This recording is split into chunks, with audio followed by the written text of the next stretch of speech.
Now we're good.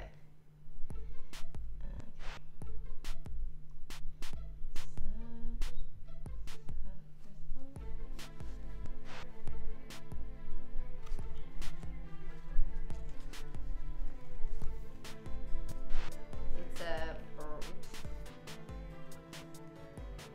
Brach. Obama. Oh, such a good Instagram name.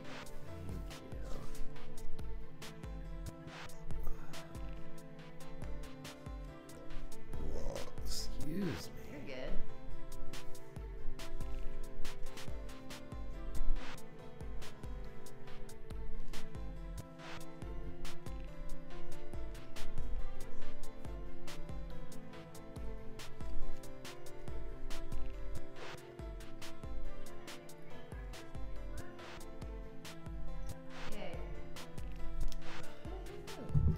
Okay. So we've got 1 minute.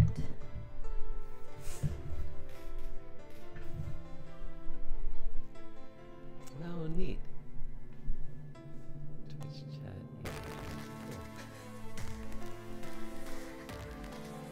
Yeah, so that's like what they see. Okay. Sweet. Hi. I think they can hear us. Oh, really? Yeah, but we're like very low because there's like music playing above it. So it's Like waiting music. Like in the 70s when they're getting ready to go for a talk show and there's like the stories and Yeah. documents. Cool. Exactly.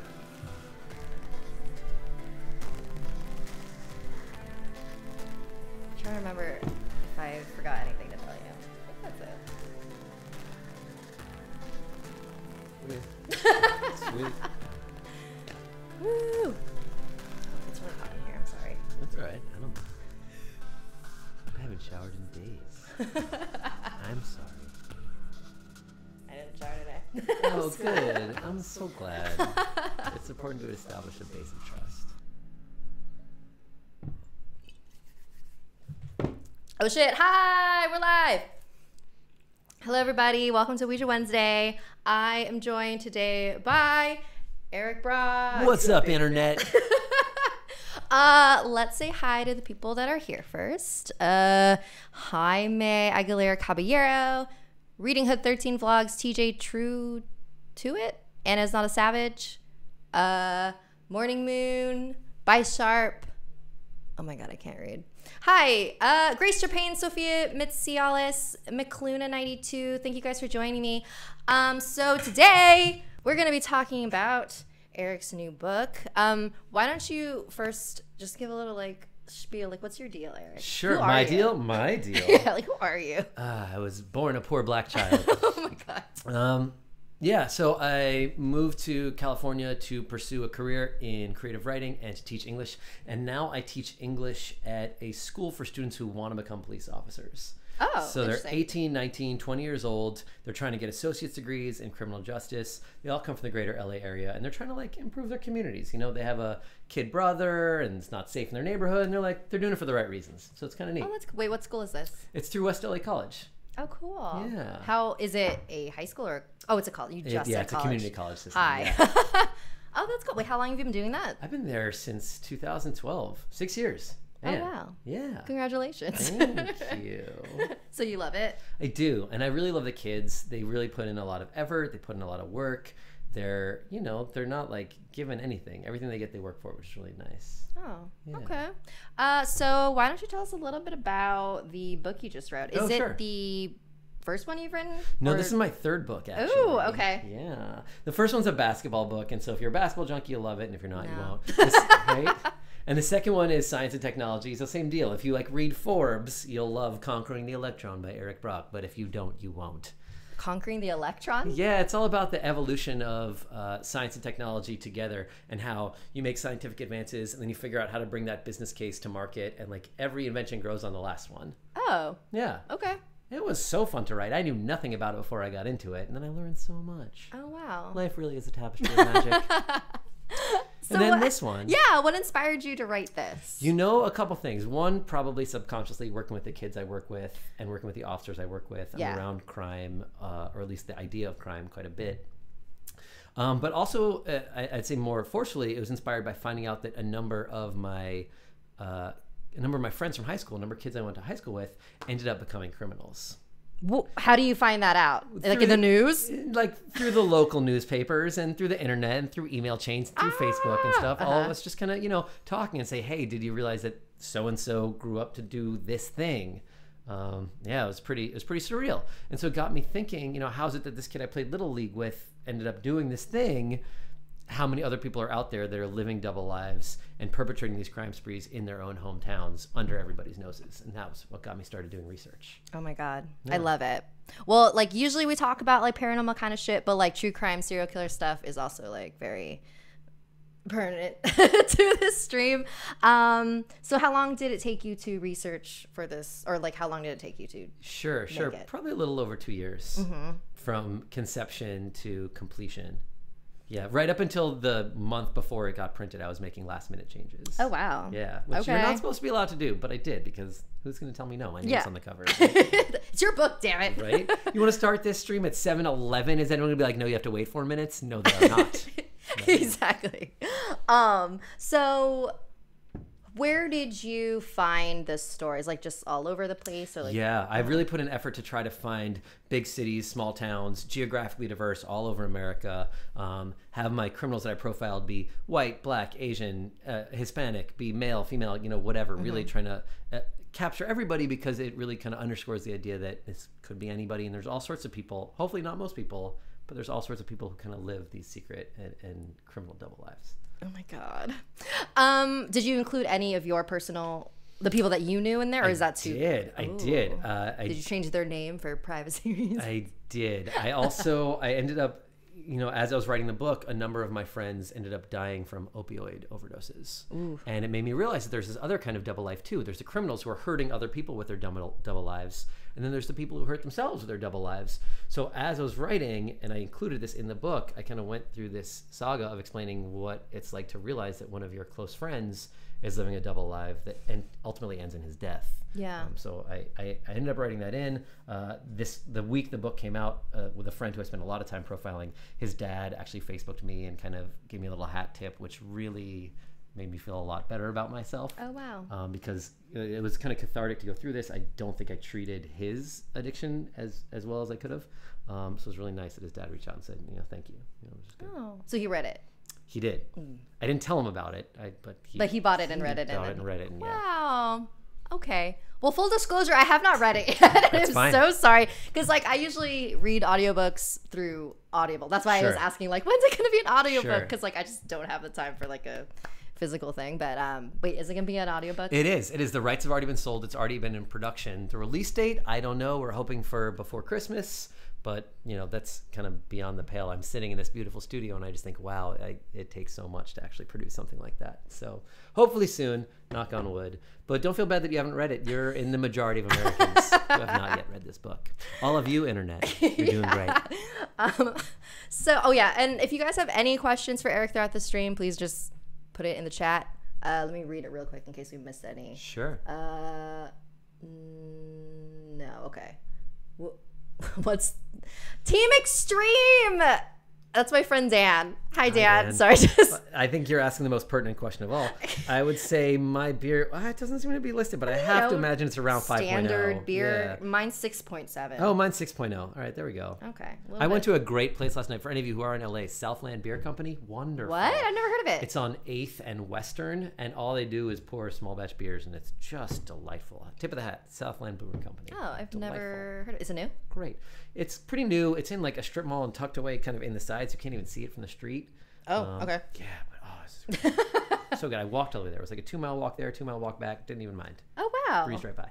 Okay. I'm gonna keep that in my brain. Yeah. For the future. Save it for later. God damn it! Dan's asking really stupid questions. Who does Eric main as in Smash Bros? Do you play Smash Bros? No, but I have an answer anyway. Okay. Because it's got to be the blue, my little boy in blue. It's got to be Mega Man, right? Always. Mega Man's in Smash Bros? He was in previous editions, yes. Okay. See, I don't even know anything. The very few times I've played Smash Bros is I've used Kirby, just because I think it's really cute when he eats people and then he takes spits them out. And he takes their outfit. It's so cute. I always liked characters like that. In Mortal Kombat 2, since you asked, Dan, I always like to be oh shoot, what's his name? Shao Kong, Shao King, Shao Long. Shao. I think I know who you're talking You know, about. the emperor magician guy who you could turn into. Shao Ming? I'm sure the internet will help it just us out sounds so on this racist. one. It does, right? Like, Ching give me an Asian name and another Asian name. That's probably it. Right. God. Yeah, Mugu. Damn it, Dan. Yeah, but he was my favorite. I liked being all the characters. Why not? Anna is not a savage is asking Eric, what is your book about? Oh, I think she came a little late. Oh, Well, we are gonna talk about it some more. I have a question. Yes, ma'am. Did you pick out a story that would you like to read?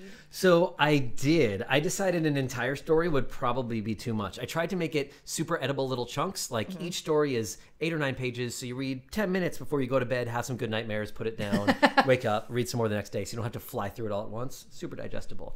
But reading is so much slower when you're reading out loud. So I figured if I went all the way through, it would take like half an hour. So I thought I'd read a super short excerpt right from the intro just to be like, kaboom. Yeah. Okay. It's I love take it. like 6 minutes. Do we have 6 minutes? We have 6 minutes. All right, everyone, buckle in. Fantastic. Yeah, seriously, strap in. 3 of my friends from high school are dead. 4 more are felons. They're why this book exists. Not the dead ones, the criminals. I imagine that in many parts of the country, including Los Angeles, where I now live and teach, it's not that crazy for any given high school to produce a few kids each year who end up in jail, and a few more who are stuck beneath the dirt before their time. Where I grew up, though, it felt impossible. The local public high school I went to had more in common with 90210 than the real world. There were Japanese classes, 17-year-old kids drove luxury SUVs off campus to get pizza from Vincent's at lunch. When I was a senior, we got written up in Newsweek as being the best high school in the country. Crime, death, our school wasn't the sort of place where those things happened. The nearest thing we had to tragedy was when one kid had cancer. He beat it, coming back to class in a wheelchair for months before making a full recovery and becoming the starting center on the basketball team and leading it all the way to the state championships. A few years later, another kid developed a tumor behind his eyeball, and he beat his disease too and grew up to become one of the top wrestlers in the country. It was like living in an after-school special. Even the kids who actually died were all good enough to wait to do so until after graduation in their early 20s. One had a congenital health defect that caught up to him. A second died in a car wreck, and not long after that one passed, his identical twin brother killed himself, unable to stand the grief. So, in all, unfortunate and tragic, but totally understandable, which is probably why the crimes shook me so much more than the deaths, because they seemed so unimaginable, you know? So just unreal. So one guy who had been in my class's student government was arrested for statutory rape. He used MySpace to have sex with an underage girl. He was 25, she was 15. One other guy who'd been on my Little League team when we were kids carjacked a heroin dealer at gunpoint from the parking lot of our local diner, taking the ride, his cash, and his stash. And then the dealer called the cops. Every one of them ended up in jail. A third guy, who I played with in a battle of the bands, got spotted breaking into some acquaintance's apartment. And just so you know, one of the songs we played was a cover of The Freshman by the Verve Pipe, which probably tells you an awful lot about what kind of teenager I was in the 90s. Right? And he fled the scene, but when the burglary victims asked him to come back to talk it over, he returned right into the waiting arms of the police. And then the fourth was the kid brother of my closest friend in 8th grade. When we were little, he'd hang out with us, we played basketball and street hockey, and then when he grew up, he took part in a scam cell phone racket, and he just peppered Long Island with knockoff Apples and Motorola handsets, smuggled in from abroad and assembled from counterfeit parts. So when ICE busted him, they turned up thousands of dollars in bogus smartphones and hundreds of thousands of dollars in cash just stacked and bundled straight out of the movies. And it shocked me to learn about these crimes because they were the kind of misdeeds I would have expected out of like someone else, some misfit far away, you know, but never from people I knew, never from people I grew up with. And so I started wondering, how was it that these 4 developed from friends and classmates into people who went on to commit these crimes like right in our backyard? And the more I thought about it, the more I began to wonder how many others are out there who are just the same. And how many people are there that we work with or that we see every day who keep secret from us these horrible double lives. There's my intro. My God! So I'm just like so captivated. I'm pretty sure everyone else is too. And I got a couple of questions from that. Sure. So where did you grow up? I grew up in Long Island. Long Island. Okay. I've been told I don't sound like I'm from Long Island. I wouldn't have guessed you were from New York. Okay. But has your family been there? Yeah. For, So I was like, born and years? raised there. All the rest of my family is still there. I think when I go back there, It comes out? yeah, a little bit. I just need a couple of bagels, and then it's just like, bam. Okay. Oh my God. That's like so crazy. So what high school did you go to? You said that it was considered the best high school? Yeah, But like so- what were they ranking it? Yeah, so it was, you can never really, it's like that College Board ranking colleges and whatever. So Newsweek did this study where they said, all right, all of the best high schools are probably the ones where the most students take the most AP test that shows real academic aptitude and rigor. I know, it's stupid, whatever. But they made this whole big stupid deal about it. And they did a story and they ranked every high school in the entire country. And they were like, yours, that's number one. And it was this big stupid thing. Wow. Yeah. Okay. Yeah. I mean, it doesn't mean anything, but they bothered writing about it. They sent it to everyone who reads Newsweek everywhere in the world. So, whatever. It meant something to someone. Right? Yeah, I guess so. Yeah. Somebody cared. Like, so when did you first hear about the first criminal friend or student fellow classmate that you had?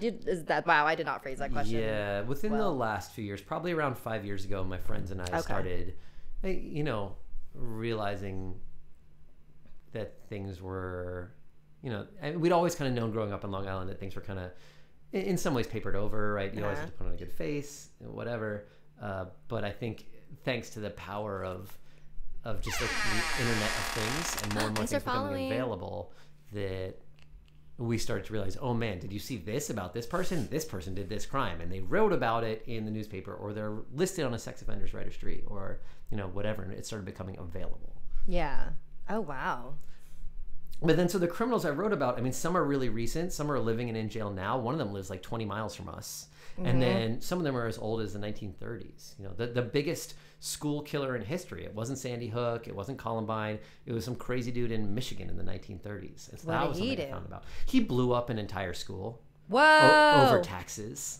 Whoa. Yeah. Wait, who was he? What did he... His name was Andrew Kehoe. And he was so incensed and upset that his property taxes went up from like $20 a year to $22 a year in the 1930s. Right. And just to build this school, he saw this school as like everything that was wrong with the world. So he decided to volunteer to become the school's custodian and spent an entire year just filling the basement with dynamite. Oh my Right? God. It's like The Rock, right? And it's just like, I'm just gonna blow this thing up, right? And so one day he just does. He's like, okay, I'm gonna kill my wife, burn my house down, plow salt into my field so my in-laws don't have anything, and then just blow up this school with all the kids in it.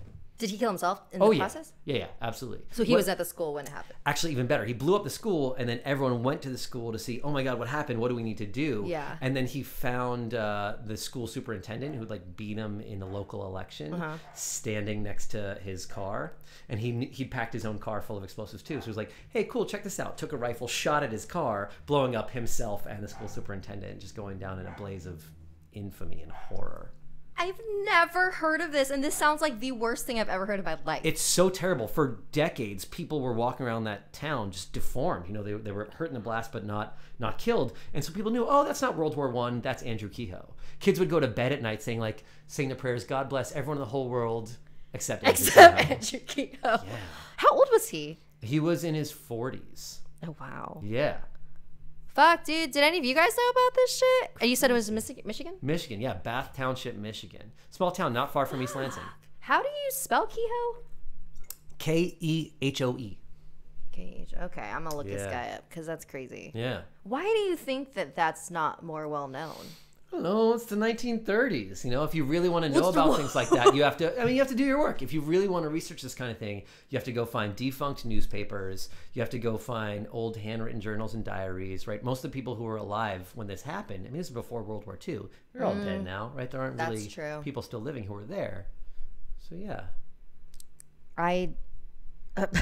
That guy is stupid. That guy is stupid.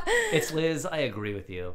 Hey, McLuna92 says, I'm going to buy the book after the live stream. Hey, thanks, and how McLuna. can one buy the book, Eric? Oh, I'm so glad you this asked. book right Saf. here. You can go ahead. I mean, you can get it on Amazon. You can request at your local bookstore, buy it. It's not self-published. It's like a big major publisher with a regular old book. So yeah, you can search my name on Amazon. You can search the name of the book, Double Lives, True Tales of the Criminals Next Door. You can just go to your local bookstore, support local independent bookstores. Yeah. Ask them to order it. They'll do it for you. No problem. Yay. So everyone, please buy the book. Grace Trepane says, these things are real, but it doesn't hit you as hard until you know someone who has done those things. That was a great intro. Yes, it was. You know, well, I was a baby, so like I didn't actually witness anything, but when I was a baby, the first house that my parents lived in Glendale, they told me that like they lived next door to a neo-Nazi. Whoa. Yeah, and like they were like, yeah, he actually like left us alone. Like he would always, say like hello, but he had like a giant like Confederate flag on the garage, and like no hair, and they would have like gatherings sometime, like little parties, and everyone would be bald, and my parents would just kind of be like, okay. And then like one day, I mean, I don't know how long it was that they were living next to him, but like one day he was just like arrested, and then they never saw him again. Wow. I always think it's crazy when people throw up Confederate flags and they're like, American values, let's take America back from America. Because if you're flying the Confederate flag, those people literally loved America less than anyone else in the world. They so disloved America that they tried to leave America. Yeah. So how do you not? I don't know. I don't get it. They're not thinking. I guess not. I don't know. That kind of like, see, it's stuff like that because like, you think like, oh, neo-Nazis just hate everyone except for white people. But then to hear my parents be like, he left us alone. Like, it's a Filipino family. Like, right. So I don't know. I don't know why I always found that so odd because I'm just like, what? So like, does he not? I don't understand. I don't understand. Right? Like, That stuff like that is so insidious, though. You hear right. people like David Duke just being like, oh, no, it's fine. Everyone could just have their own plates. Let's keep them all totally separate forever. I don't want to hurt anybody. It's like, dude, come on. But yeah, so that's my my neighbor story. And I right? You lived one of these. If I'd only know you then. If only I had been older and like could have talked to them. I don't know. Not that I would have talked to them. Wait. Is the stream sponsored? No! Eric is a buddy, and I wanted him on because he wrote a book, and I thought you guys would like it. The stream is sponsored by Sierra Nevada. Torpedo. Sierra Nevada for all your beer drinking needs.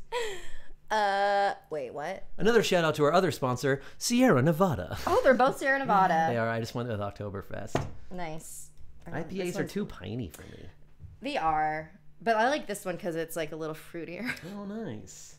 You know what I mean? Yeah. It's not too like aggressively IPA. No, I do. There's that Hanalei IPA from that Hawaiian brewing company. Oh, I love with that the pog one. In Yeah. it. Oh, it's so good. That one's great. Yeah. Can you what? Yes, I can see the chat. Do you have questions? Oh, yay! Queen Ari says, "I will buy the book and happy early birthday, Sapphire." Thank you. Morning Moon says, would buy the book, but I'm kind of strapped for cash right now. Buy it when you have money. Yeah.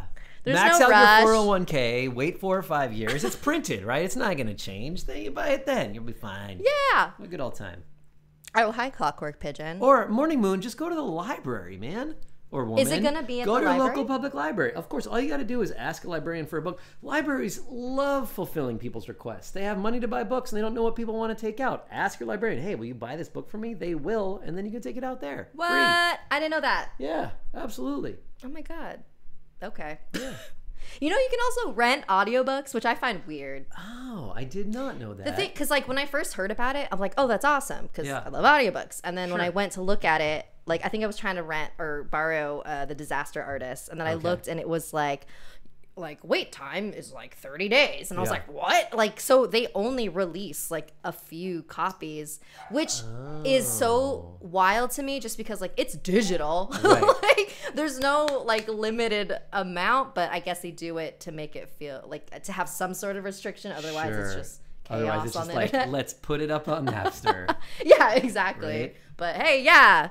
And you can get what do you call it? If you have a library card, you can also get a free membership for lynda.com, which is tutorials for like software, Adobe Suite, all that stuff. We're going to continue to say hashtag not sponsored. Yeah, yeah. No, we're not sponsored by any of these things. Oh, also, I got something else for you, Morning Moon. I don't know if you're on Goodreads, but my publisher is giving away some digital copies in like a lottery of some kind. So you can just go ahead and sign into Goodreads and sign up for the lottery. I think there's a couple thousand people trying to get like a couple dozen books, but whatever, you might get lucky. So good luck.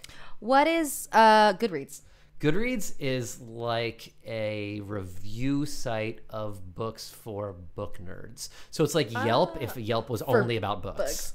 Oh, that's cool. Yeah, and you can join little communities and things like that. I think Amazon owns it now. But fun fact, it was actually started by a guy who lived in an apartment in Santa Monica that I lived in too. He moved out, I moved in. Slept in his old bedroom. In the same apartment? Same apartment. He moved out, I took his spot, boom. Well, there you go. Just like that. That's awesome. Wait, how would you know that? Because the other roommate in the house stayed there, and he said, "Hey, so do he you knew. know it's so funny that you're a writer because the guy who used to live here started this company, Goodreads." Wait, how did you find that apartment? Through a friend of a friend. I don't know. How does life happen? I You don't talk to a know. friend, whatever, and then you're just like, "Oh, I have a spot," and then you're just like, "Boom, there you live." That's funny. Yeah. I used to live in an apartment that was owned by this sound. What do you call them? Like a sound engineer, I guess. Oh, Foley artist.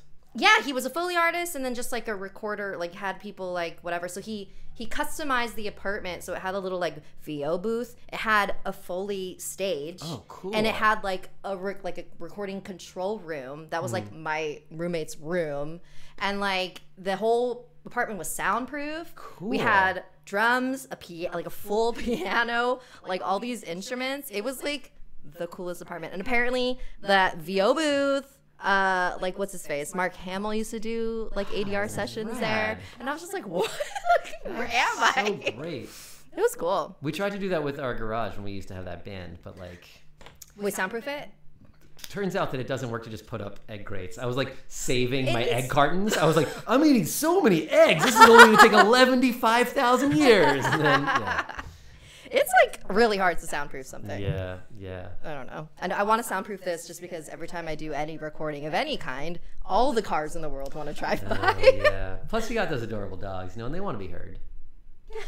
I guess. Don't we all? Yay, you've got another customer, Tammy Girl Chara. I'm going to buy the book. Sweet. And Anna Savage is going to ask her parents to buy the book. Awesome. Thanks, y'all. I Let me know sound if you want me to like echoey? digitally sign it or something like that. Oh my God, how cute would that be? Right? Oh, wait. The Joelle's behind you is really nice. What? Oh, the ukulele. Sorry. I was like, what are you talking about? Oh, the dude. tiny one? Thank you. It's not mine. It's my husband's. My husband. You listen to Savage Love? No. Oh, Dan Savage, who's a sex and relationship advice columnist. He always says, my husband. Oh. Because some listener told him years ago he hates when he does that. So now he just does it all the time? aggressively. Yeah. Oh, I love that. That's This is great. why you don't tell people not to do things, because Right? it'll make them want to do it You even do it all more. the time. Yeah, exactly. Don't tell people how to live their life. Right? Be your best you. Do you guys have any questions? Let me think. So, would you consider yourself like a fan of true crime, just like in general? Oh, hell yeah. Yeah. You know, it's funny. I had only really read, I'm a book dork, so I'd read a bunch of literary true crime before I got into this. I'd read In Cold Blood, Truman Capote. I loved it, of course. But I hadn't previously been involved in like true crime podcasting, true crime, like general fiction, or I guess it's not fiction, true crime, modern creative nonfiction. And so ever since doing this, I've been totally plugged in. And of course, there's My Favorite Murder, which I love and everyone loves. But True Crime Fan Club had me on to do an episode, and I started listening to Last Podcast on the Left. Oh my God, I love these guys. They're the biggest, weirdest, like craziest pop culture nerds who happen to also love talking about murder. And it just like, it makes my heart swell in a good way, not like a medically problematic way. Yeah. People keep requesting that podcast to me, and I think I listened to it once, and then I just like, I gave up. I was listening to them talk about the Donner Party on the way over here tonight. Oh yeah? Yeah. Have you listened to Criminal? Oh, of course. Yeah, that's great. I like that one a lot. Yeah, Criminal's great, Serial's great. Do you remember Shittown? Thanks for following. Yeah, I love that eerie sound. Yeah. That's great. Oh, yeah, and if you guys are on Twitch, if you send bits above 50, it'll give us a little jump scare. That was Just FYI. Wait, why do you sound echoey? Am I too far away? It's because I have 2 mics, so it's like, what are you going to do about it? Oh, hi, Shadow Wolf. Thank you for joining. Bye, Sharp. I'll try to talk in my radio voice. Ew. I don't have a question, but I do have a comment. Thanks for reading my comment. Oh, okay. You're welcome, I guess. What's Bookshare? A website where blind people can access books in Braille. Oh, cool. Is that something that you would know about? I gotta find out. I gotta ask my editor and my agent about it. I have to confess. I mean, I'm not blind. I mean, so I never really educated myself on stuff like that. So I gotta find out. Thank you for saying that. Yeah, that's great. Wow. Hell yeah. I love your fans. They're the best. You are great. Thank you, Morning. Oh, it was Morning Moon who sent the bits. Thank you. I'm also writing my own book. It's a supernatural psychological thriller. Oh, cool. Oh, cool. Yeah. Let me know when it's out, and then we can read it. Is it fiction or nonfiction? Have you seen any of those documentaries on Netflix? I'm trying to think of the ones I saw recently. There's one called Evil Genius. I never watched that one. Do you know what it's about, though? No, I don't. Oh, it's about, like, These are that's Elliot. good. Elliot, man. Thanks, husband. You noodle. Evil Genius is about this, like, bank heist that happened, I want to say, in the early 2000s. Okay. There was a pizza delivery man who was wearing a collar under a shirt, and then he went to the bank, and then he, like, essentially robbed it, but he handed a note that said, like, I am gonna blow up this place, like, if you don't, whatever. And then when he, like, went outside, like, the cops caught him, and then he was, like, freaking out, like, people didn't know, like, wait, because he kept saying, like, I didn't do this, but then, like, the collar goes off and he blows up. And so it's just about, like, who was behind, like, that's like that Jesse Eisenberg movie. What is that? It's him and the dude from Me Too and Master of None, and shoot, why can't I think of his name? Aziz? Yeah, Aziz Ansari and Jesse Eisenberg. They're like, they decide they're gonna rob a bank, and the They way were that in they're a gonna, movie together? Yeah, and it's called, like, Gone in 30 Minutes or something horrible like that. But, like, they decide they're gonna, like, rob a bank, and they're gonna do it by, or they're gonna one of them gets kidnapped by some mobsters and is forced to rob a bank on behalf of the mobsters, and if he doesn't do it, his collar is gonna blow up. Yo, that's Yeah. probably it. Was there a woman involved in it at all? Yeah, it's the love interest. I mean, this one's fiction, though, and it's like dumb, dopey bank robbery comedy. It's not like Inside Man or Sexy Beast or anything like serious like that. But sorry, I was like, where's that voice come from? I think it's the Stranger Things Ouija board talking to you. Whoa! I know. Thank you for following. Did BuzzFeed do an Unsolved about that? I do not know. Have you ever watched BuzzFeed Unsolved? No. It's like pretty good. Okay. Sorry, it sounds like really close. It's just Yeah, like, maybe it's I'm sure invisible my people in your neighbors. closet. Is it? I hope not. Oh god. Wait, I've never listened to a podcast, and this is really interesting. Oh, thanks, it's Liz. They're all this good, except just a little less. Because we're not on it, you know? Exactly. I was gonna say, like, one of the things I found interesting about Evil Genius is that the current theory is that it was masterminded by a woman, and, like, it's kind of rare that you even hear, like, stories about that. About female mastermind Yeah, criminals. and it's because, well, usually, like, you know how, like, people are like, oh, why aren't there any, like, women serial killers? Like, there are. Oh, there it's are. just it's not categorized in the same, like, the definition of a serial killer, the way that women usually kill is very different from like that. Yeah, so absolutely. Women murder all the time. Oh, I want to see if I can find this sweet quote. But it's totally true, because most male serial killers do it for either a sense of power or a sexual thrill or a godlike kind of quasi-religious, like I'm cleansing the world type of thing. But when I was researching this one particular female killer who's just horrible, I'm not even going to tell you what she did, but I got into people who study female serial killers and talking about how they kill and why they kill. And I just saw this wonderful thing, and I want to find it. Here we go. It was Dr. Elizabeth Yardley, who was the associate professor of criminology and director of the Center of Applied Criminology at Binghamton City University, which is in the UK.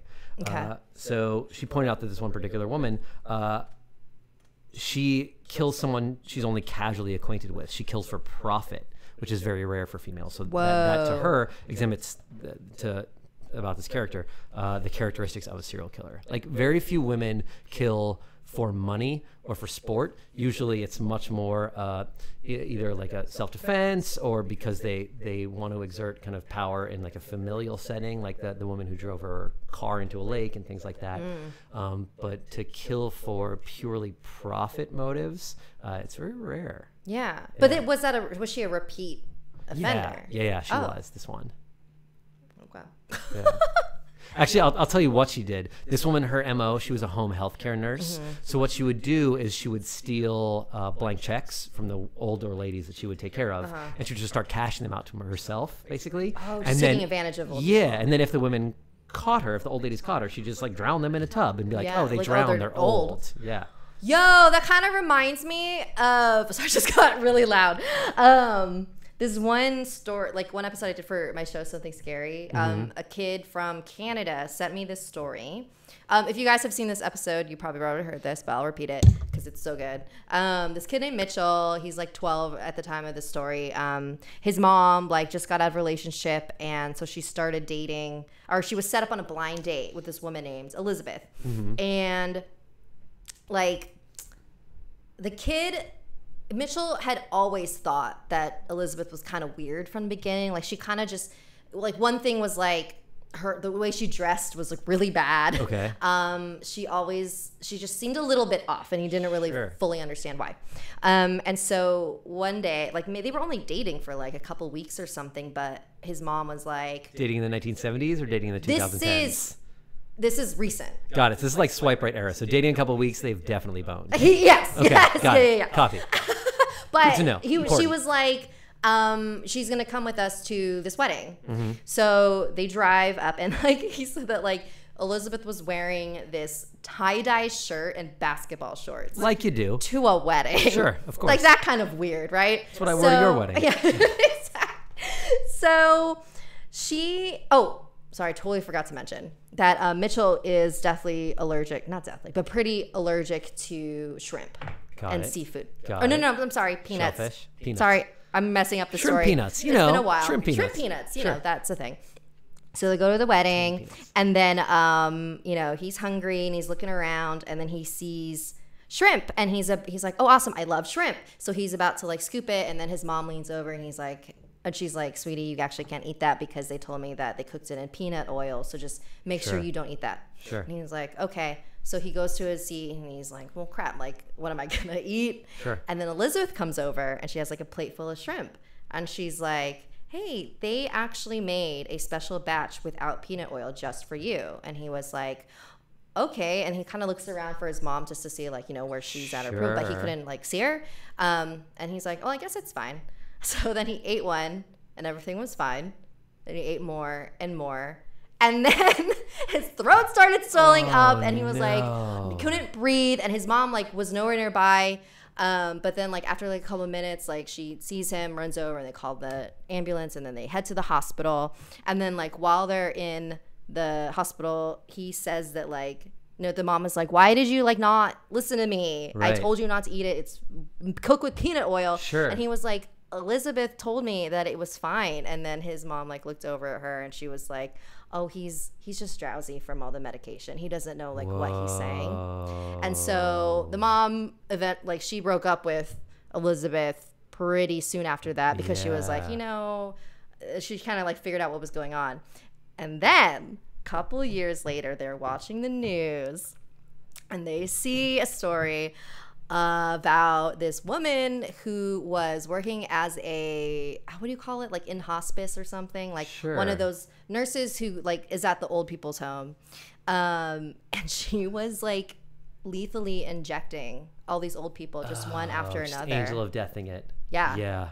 And like I don't know if she like had like an actual reason, but it was like to her she like did not think it was like anything wrong, and they were just like, oh my god, she's crazy. People do that to be the center of attention, right? To be the person near to, it's so and it's like so to weird. feel like it's like a God thing, where it's like, I am taking away your life. Horrible. Isn't that wild? It is. I can't even imagine being like, oh, this makes sense, I'm gonna do it. Although I will tell you, when you said working as a, and you were coming for the name, I really want to say waitress in a cocktail bar. Is that what we're talking about? I wish she was a waitress at a cocktail bar. But no, she's just a serial killer. Canada's most dangerous female serial killer? She's got to have a great nickname. It's got to be like the Black Widow, you know, something like it that. Was she like, but she is like the most what do you call it? She killed the most woman with the most kills in Canada. Got it. Isn't that crazy? You know, Elizabeth Wettlaufer, that's her name. Wow, nice pull. You know, I was actually thinking of a person like that last night. I couldn't sleep, and I was thinking of Inglourious Bastards, and the guy up in the clock tower who just keeps on like plinking people away. It's one of the Nazis that they make the film out of. I haven't seen that in a very long time. It's all right. I mean, it's a good movie. It's a very good movie. Brad Pitt trying to speak Italian is adorable. Yeah. See. Oh, good night, Queen Ari. Ooh, excuse me. Don't forget to buy the book. Anna's not savage. I heard this story before. Didn't you tell him something scary? Yes, I did. Yes. I do believe I said that. What?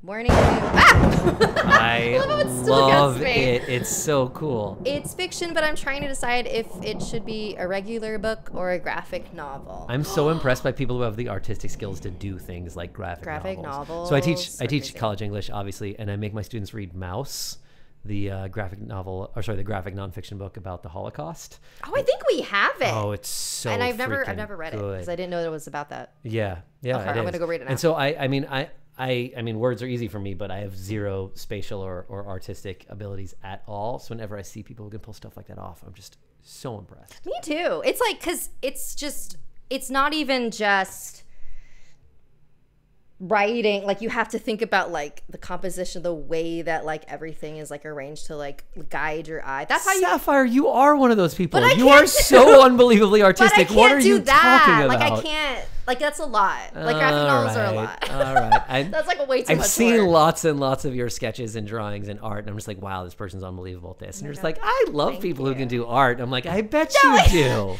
like graphic novels is a very specific like thing that I cannot do. And have you heard of Junji Ito? Judge Ito, the person. Junji Ito. Oh, I was like, Judge Ito from no. O.J. Simpson trials? Junji Ito. No, I don't know Junji Ito. He is a Japanese horror comic artist that I've only been recently informed of, and it's fantastic. Okay. Like, it's actually like his illustrations are genuinely scary. Wow. Right on. Yeah. Way to go, like, there's Junji. the one that someone told me about recently. It's like available like online. It's like called what's it called? It's called like the something of this mountain, whatever. But the premise is like this mountain, there's an earthquake, it splits open, and then there's all these like human-sized holes in it. Okay. And they're all made specifically for certain people. Oh. And so they all go to the mountain, and then they find like a hole that they fit in. I'm like, okay. And then they like go in, but then like the further that they go in, the hole starts like distorting and shit, and they like come out at the other end like all like bugged all up. Mangled. Yeah. Is there one to make my like pecs big and my abs like super tight, then I can just come out and be like awesome? Actually, this is for real. So I've been noticing that my abs actually look pretty good lately, and I realized what it was. I've been overeating by so much at so many meals. Which is pushing all of it. Yeah, it pushes out, and my abs have to push back to hold my guts in place. And so it's like, no, don't get out. And so that has really defined my core these last couple months. Wow, well, good for you. It's been really lovely, actually. That's my next book, probably. I love that. Apparently, I don't even know if this is true. I just remember hearing about this, but like men have muscle over the fat, and then women have the fat over the muscle, which is why it's easier for men to like define their abs than it is for women. Interesting. Yeah, it's like opposite. Someone correct me if I'm wrong. I'm pretty sure that's what I've heard. I like how open you are. You're like, listeners, viewers, please correct me if I'm wrong. If this were my show, I'd be like, keep it to yourselves. If you have other ideas, go somewhere else. I want to know if I'm wrong. Because I don't have my Google. right Sure, here. Sure. I don't know. I'm saying you're a better person than I am. So my wife and I were at a friend's house last weekend. They're like, which one of you is more stubborn? And we almost got into like a stubborn off. Like, Wow. no. Like, no, are we? No, I'm more stubborn. No, I'm more stubborn. It was pretty adorable in hindsight. Are you like stubborn in like on like specific avenues of life? Yeah, and it's the exact same one. It's when we disagree with each other, just believing that we are right. Oh. But one of my friends, great. yeah, right. One of my friends once said, like, look, you can be right or you can be happy in this marriage. And I was like, that is genius. So I'm going to take the latter. No, that's true. Yeah. Elliot, I don't know if you're still watching. I'm just kidding. Elliot, if you're I don't watching, think he is. just tip like crazy. If you agree with me. Burning Moon. Junji is all about that body horror. Yes, it is very good. Eating food to get rock hard abs. Why didn't I think of that? Right? You just got to live the dream by Sharp. I have a question. Are you guys ever going to come to Colorado? What? No. Wow. To sleep. Yes. Thank you, Elliot. I forgot that I made that one of the sound effects. God, I'm just going to walk around with my chest so high and my back so straight the rest of the day. I'm so glad. Thank you. Thank you for the bits. Thank you. And the little puppy emoticon. Oh, yeah. That looks like my dog. Oh, it looks like Frankie. right there. How is Yeah. Frankie? Frankie's great. She's horrible, but in a wonderful way. You know, she's beautiful and obnoxious, like a lot of beautiful people can be. Right? Oh, I miss her. Yeah. She used to be sort of my dog. Well, I almost brought her, but then I thought there was no way she'd be able to be quiet the entire time. Can you imagine if the puppy was like sitting Oh, how here on cute the would Ouija that board? be? Pretty cute. It's a pretty cute dog. Oh, I have a question. Yes. Have you ever had a tarot reading? A tarot reading. Yes, I went to performing arts camp when I was a teenager. So there was a lot of that kind of thing going on. Not a lot of like opposite sex makeouts. At least not as much as, well, no, about as much as you'd think. But a lot of tarot readings, a lot of role-playing games, a lot of D&D, a lot of Magic the Gathering, a lot of musical theater. I did fire eating in circus, which I thought was pretty cool. What is the secret? Okay, so you just go ahead and you build a small eat the skewer. I mean, kind of, yeah. You build a small skewer and you kind of wrap it in twine and surgical gauze and you soak it in a flammable liquid, usually like a paraffin style liquid. Okay. So that the liquid will burn off and you don't actually burn the kind of skewer that you're trying to eat. So you can Okay. reuse it, and it burns at a slightly lower temperature. I mean, it's still fire, but then just as you're putting it in, you just exhale ever so gently.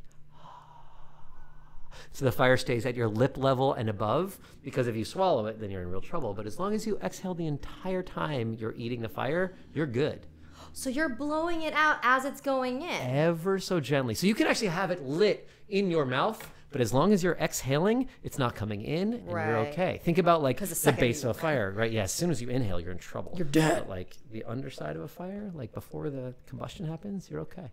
Oh my god. And fire breathing was awesome too. It's just So great. what's fire? Because that's when you spit out the fire. Yeah, you right? fill your mouth with it, with a flammable fluid, and you just go. But it's not. The fire's never in your mouth. As long as you don't screw up, the fire is never in your mouth. Yeah. Wait. Back up. So Sure. you not swallow. You hold it. You hold the thing Chipmunk in your style. mouth. Yeah. And then what? You have the flame, and then you what? Yeah, you have the flame, so you have to basically kind of aerate. You remember like those little squirt bottles that you had as a kid? You fill them with water and you like squirt your face with it in the summertime. Sure. You basically have to do that. You have to get it super diffuse. So you have to purse your lips like a trumpet player, basically, and just like. And that's how you Yeah, and as long spit it out. as you get into tiny little airborne particles as it's exiting your mouth, Yeah. you're cool. But if you try to shoot like a style stream, Yeah. you're in trouble. What will happen? It'll just shoot backwards into your mouth. So you can't do that. Oh God. Yeah, and then your mouth is on fire. And then So burn are your face. you're not like I'm ever gonna do this, but I'm so I still have fascinated. these skewers in my garage. If you really Have want to you do done it recently? No, not since I was a teenager, but I still have all the stuff. You don't throw that out, God. right? So wait, so you're holding the thing Yeah. and then you spit it like while it's here, or like you spit it while it's here or something? Yeah, so you hold your hand down here and you have a little skewer, so the flame's up here, and then you hold it up to near your mouth and you go, And then it goes everywhere. yeah. Oh my God. What else did you do as a circus kid? As a circus kid, I tried to learn to unicycle. How'd that go? Not very well. Tried to learn to tightrope Uh-huh. walk, same results. Tried to learn to backwards BMS bike. same deal. I'm very good at not really completing lots of tasks. So Okay. I guess fire breathing in this book. Yeah. I guess there's my hurrahs. Like I actually saw them all the way through. Hey, that's more than most people. Yeah. Oh, and I was doing a production of Schoolhouse Rock Rocks, the live action musical. Oh my God. I know. Really had to fend away all those 14 and 15-year-old girls when I was that age. Ooh. Oh, I know. I'm sure Yeah. you're just dripping. In demand. Moonlit night under the stars, just whispering sweet "I'm just a Bill" words into someone's ear. Yeah, there it is. I'm just. There it is. Oh my God, that's amazing. That's It amazing. was fun. What can I say? I had a good time. What else? Do you have any other random talents Talents. or like random? Is there any? Do you know magic? Because like, can you tell me how magic tricks are? I mean, my old roommate actually is a member of the Magic Castle, which for you who don't live here in Los Angeles, it's a place where magicians just do magic. It's the greatest. You get invited to go by a magician, and then you just get to watch magicians everywhere doing magic all night long. It's pretty great. There's a lot of bars in it too, which makes it feel even better. So no, I can't do magic, but I can introduce you to a guy who can. Maybe he'd come on. Maybe he'd do a couple tricks. Would he want to? Is he weird? No, he's actually a doctor. Doctor who does magic? Yeah, in real life, he's a what's the word? Skin doctor. I can't think of the word. Dermatologist. Thank you. He's a dermatologist. But yeah, he's into magic. So what came first, the magic or the doctoring? It's like a chicken and egg problem, right? I think he probably knew he wanted to be a doctor before he knew he wanted to be a magician. Really? I know, isn't that crazy? Interesting. Yeah, he knew since he was a little kid. Wait, how do you know this guy? He's your roommate. He was my roommate for a little while. Did Yeah. he ever do magic in the house? In the house? No, I didn't even know he was becoming a member of the Magic Castle until after he moved out. And he said, "Hey, by the way, I'm a member. If you And you're like, what the hell? Why didn't you show me shit? Yeah. I know. Oh my God. You can never truly know people. There it is. Double F's. Right? All comes back full circle. Yay. Dr. Magician. Have you seen the new Netflix show Magic for Humans? I haven't. You know what Netflix show I loved though? What? That true crime spoof about the kid who Oh drew my God, dicks. American Vandal. So good. All over the cars. It's so good. That show Have you slayed seen me. the trailer for the new season? No, there's a new season? Yes. And it's thank you for following. The new season is about like poop. People are just like it's actually really fucking funny. Really? Nice. It's a great show. If you guys haven't seen American Vandal, it is literally the funniest thing Netflix has ever made. Ooh, I'm going to say second funniest because I love Big Mouth. Big Mouth, Big the Mouth's cartoon pretty show with good. Nick Kroll. Yeah. And the new season starts next month, which I'm jazzed about. I got to interview Nick Kroll in March. Ooh. Oh, so funny. He's such a funny, he cool? He was so funny. I mean, I don't know him, but we spent an hour talking on the phone. I was like, this guy is amazing. What were you interviewing him for? I was interviewing him for a piece in the LA Weekly right before the Independent Film Awards that he hosts with, who's his writing partner? John Mulaney. I love John Mulaney. Me too. Kills me. Have you seen Hello? Oh, hello. Oh, hello. Oh, hello. Yeah, I have. I've watched it a couple thousand times.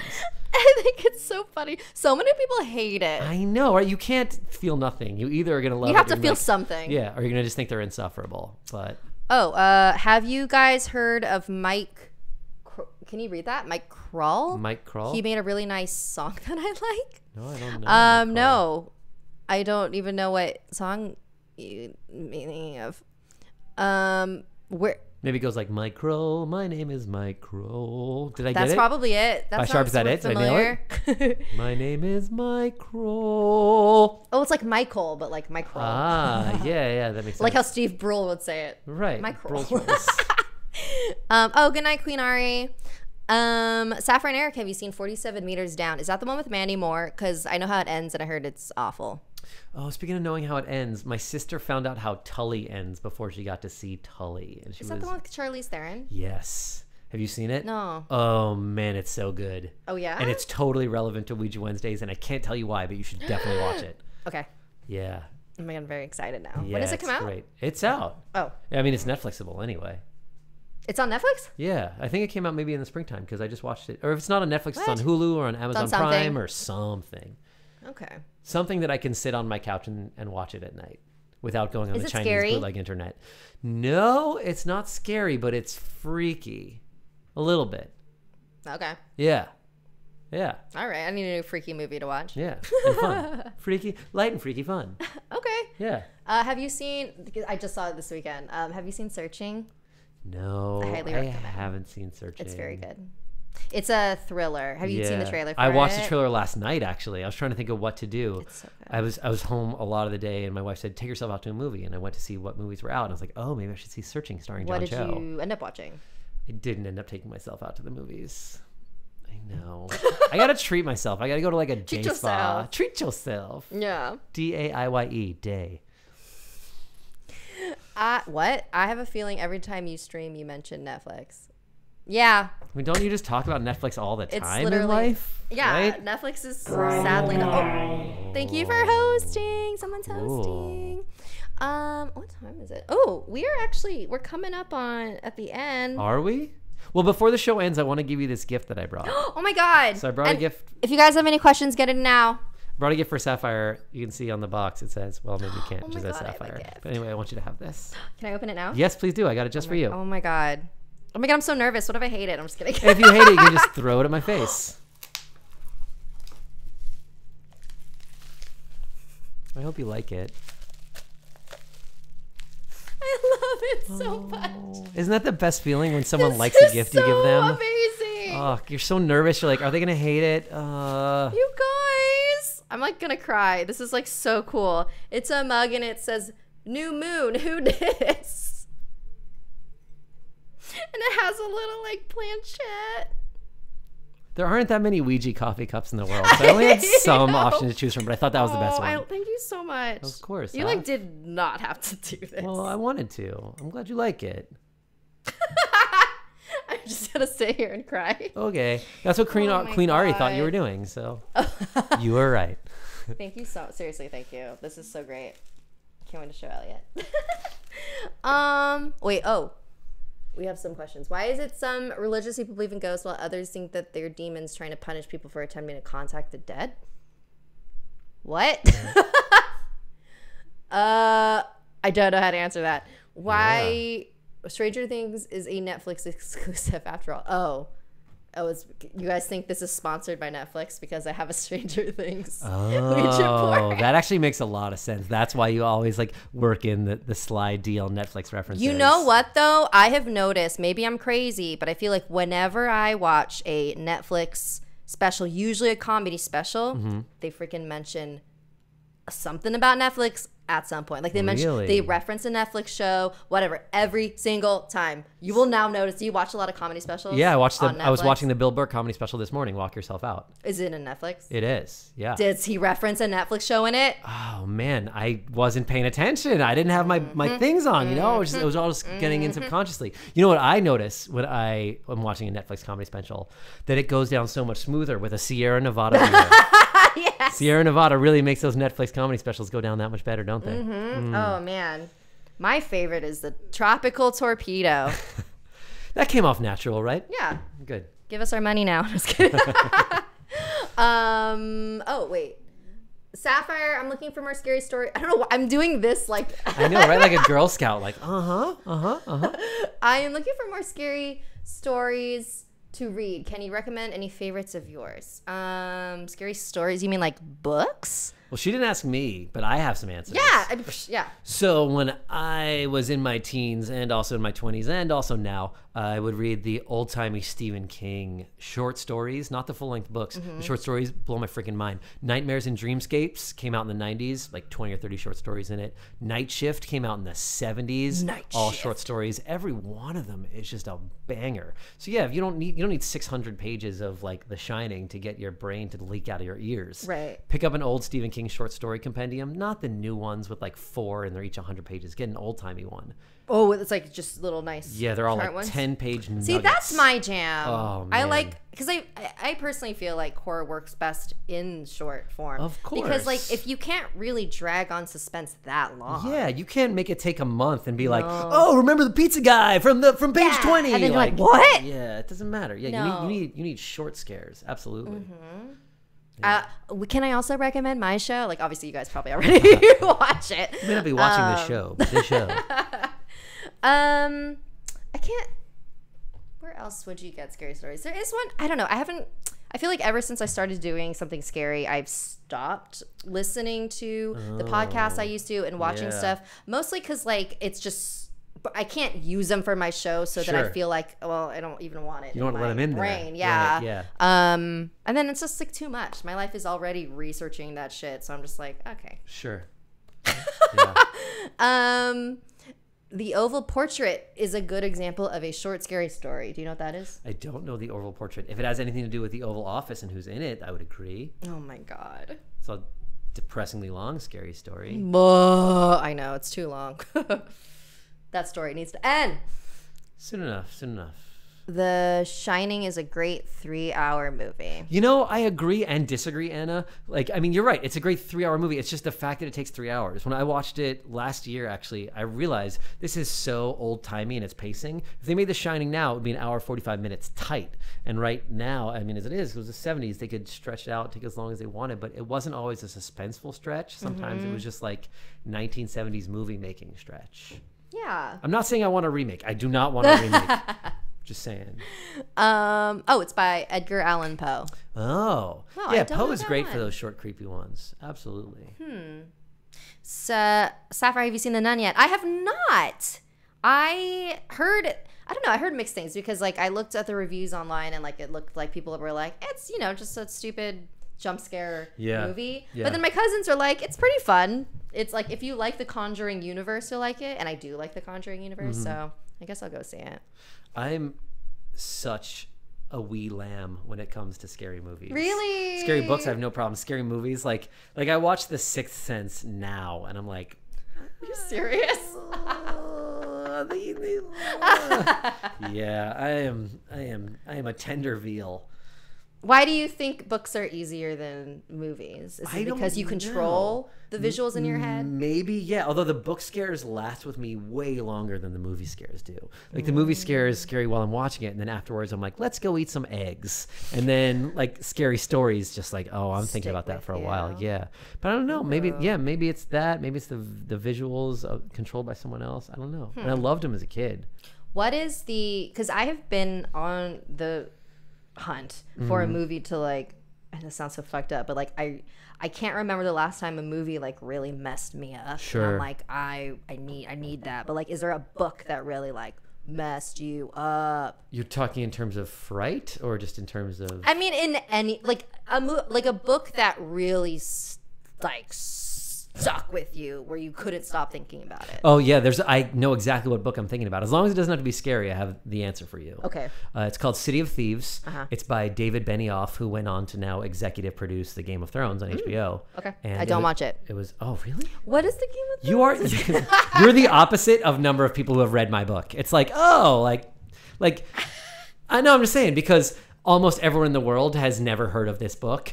Everyone in the world but you has watched Game of Thrones. I'm pretty sure maybe my grandma who's 98 has never seen it, but like we all know Game of Thrones. There's a group of us. You're like, I still use a typewriter. No, here's the thing though. I did try and then I gave up. Oh, and I think I get it. I didn't give it enough of a chance. You know what? I didn't even get in until season 3, and I started with season 3. And so I've heard people say like, oh, where do I need to start? And people say like, oh, you got to start from episode 1. No, you don't. No, you fucking don't. I didn't like those first 3 episodes. Yeah, I remember reading over someone's shoulder the old books and just being like, what's going on? Is it rape or murder? And they just be like, yeah, it's one of the two. It was like it's so incesty, and I was just like, I don't like this time period. Yeah. You can pick up what's happening. You do not need to watch the first couple seasons. You can just jam it. You can jam in now, 2019. Just watch Kit Harington do a bunch of weird shit. You're fine. Pick it up. Kit Harington? Oh my! I don't know shit, dude. Oh, look at our little darling over here. Who's Kit Harington? Is that a person in Game of Thrones? Yeah, it is. Is it a character? It's an actor, actually. Oh my god. Okay. Wait, why did you bring up Game of Thrones? You were talking about someone. Oh, yeah, because David Benioff, who's the executive producer on that show, when he was still a writer, he wrote this unbelievable book called City of Thieves. Okay. And it takes place in Russia during the Nazi sieges of Russia in the Russian winter. And it just stars these two young Russian kids trying to go on basically what seems like an impossible task and not die. And it's so cool and so good. And it's another thing that I was finding myself thinking of just last night. Stuck with me. Read it for the first time, I don't know, 10 years ago. And why did it stick with you? Because it's so tight and it's so fast paced, and the turns, you can't see them coming, but then once you read them, you're like, oh, of course that's what happened. And it's just so well done. It's fantastic. Okay, and the ending is perfect. Okay. So it's like, how would you genre it? Yeah, it's historical fiction, but I mean, it's World War II historical fiction, so it's not that far deep, but the characters have a very modern sensibility. The protagonists, the person he plays off of is super modern. Like, he could be either of our best friends. Frankly, I would love it if he were my best friend, even today in 2018, you know. And it's like, it's very snappy, and it's very sharp, it's very comic, it's funny, it's great. Yeah. Okay. And it's short. It's like 150 pages. You're like, bingity baggity boom. It's little. Okay, I need those little books. Fantastic. I don't have time. I'll add that to my my Audible wish list. Someone said hello to me. They haven't seen it. Oh, what, Game of Thrones? Yeah. There's enough of us in this world. Ew. How does that person even have internet? Who? The person who's never seen Game of Thrones. It's like, I have dial-up. I'm just messing with you. Wait, great. What? So I'm reading the comments. It's not that scary. What? You don't think what is scary? The Babadook is great. I don't know what you're talking about. Cool. Okay. Well, I guess we can bring it to a close. Before we do, Eric, tell them where they can find your book. Yeah. Hashtag not sponsored. I like that all you guys are doing that. Yeah, you can just buy it on Amazon. You can go to your local bookstore and just say, hey, I'd like Double Lives. True Tales of the Criminals Next Door. You probably don't even need the subtitle. Just say Double Lives. Or look for my name, Eric Brach. Or look for me on Instagram. I'm Brach Obama. How do you spell that? Brach Obama, because my last name is Brach and it sounds like Brach. It's so good. That's the best Instagram name ever. I'm so glad no one's Brach Trump, because that would just make me so sad. Brach Obama. Yeah. Yay! Okay, well, thank you so much for coming. Thanks thank you for this amazing book. You're so welcome. That I will cherish forever. Yeah, sorry we didn't use the... Sometimes we get to it, sometimes we don't. Sure. It's fine. I feel it out, man. All right. This is the second to last OUIJA Wednesday because Mama needs a break. Next week, it's going to be Nick Cesani, who's been on the show before. He's like super into like aliens and philosophy and shit. He's really cool. Yeah, and that'll be the last one for a while. So make sure you tune in. Brady, you're coming. We're ending now. He's Mufasa of Doom. Oh, copy. And he's so late. It's fine. Will you say it again? Say it again. What? Mufasa. I still like don't understand why that's your username, dude. All right. Bye, everyone. Have a good night. Wait, I'm trying to remember if there's anything I needed to plug. Oh, here's some cool stuff about something scary. I'm gonna be. Actually, I don't know if I can say it yet. Oh, it's fine. Cool stuff is happening.